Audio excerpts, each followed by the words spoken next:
Ito na guys yung aking full video ng banana oat. Ngayon nga guys ay gagawa ako ng banana oat shake. Madali lang naman gumawa ng ganito. Sundan niyo lang yung procedure ng aking ginagawa.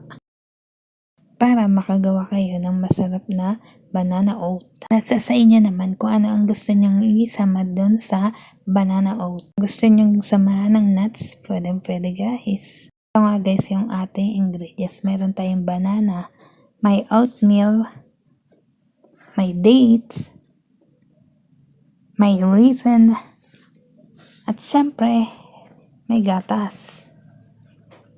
At syempre, paghahalo-haloin natin na lalagay na natin dito sa ating blender.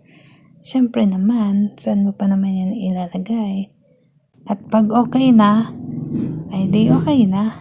Pwede na natin kainin. Titikman na nga natin kung ano lasa ng ating ginawang banana oat. Kung gusto niya ng ganitong drinks, panoorin niya lang ang aking video. Kung hindi ka pa nakapalo sa aking page, ay ano pang inaantay nyo? Pumalo na kayo. Wait nga guys, sinikman ko nga lang yan at ilalagay ko pa yan sa ref para malamig yung ating banana oatmeal. Thank you for watching.